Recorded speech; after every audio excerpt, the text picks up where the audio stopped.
በክቡር ደመናጃ ቤዛ የሚሆናት ቅድስት ቤተክርስቲያንን ጠብቃ ለነገሥታትና ለመኳንንት ንጹሕ ወገንና ቅዱስ ሎስ በማድረግ ዘንድ የጠራሃ በዚህች ቅድስት ቤተክርስቲያን መጥታችሁ ተሰብስባችሁ የጸለያችሁ የጌታችን የኢየሱስ ክርስቶስን ቅዱስ ሥጋውን የበላችሁ ክቡር ደሙን የጠጣችሁ በማወቅ ወይም ባለማወቅ የሠራችሁትን ኃጢአታችሁን ሁሉ ይቅር ይበላችሁ። ሥጋ መለኮት ስለሚባል ሥጋው የሕግና የሥርዓት ደም ስለሚሆን ደግሞ የአሸናፊ እግዚአብሔር ልጅ በድንጋሌ ሥጋ በድንጋሌ ልጅ ሊናለም የምትሆን የማርያም ልጅ ኢየሱስ ክርስቶስ ባለፈው ይቅር ይበላችሁ፣ ከሚመጣው ይጠብቃችሁ። አባቶቼ ካህናት፣ ወንድሞቼ ዲያቆናት፣ በዚህ በተቀደሰ ስፍራ የተሰበሰባችሁላችሁ በየስማችሁ ከኃጢአት ማሰሪያ የተፈታችሁ ንጹሐን ሁኑ። ይህንም እናንተንም ለመንግሥተ ሰማያት የበቃን ዘጋጅን ያደርገን ዘንድ 12 ጊዜ እግዚኦ መሐረነ ክርስቶስ እንበል።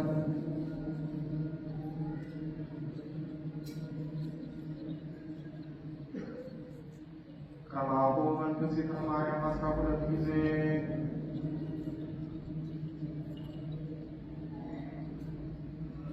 የመድኃኔዓለም ቸርነት የኪዳነ ምሕረት አማላጅነት የሊቀ የቅዱስ ሚካኤል ጥበቃነት የቅዱሳን አባቶቻችን ጸሎት ጸጋ በረከት ከእኔም ከእናንተም ጋር ይሁን። ስናውቅ በድፍረት ሳናውቅ በስህተት ከልጅነት እስከ እውቀት በመንፈስ ቅዱስ ያወቀው ሰይጣን የሸመቀው የማይሠራ ኃጢአት እግዚአብሔርና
Amen.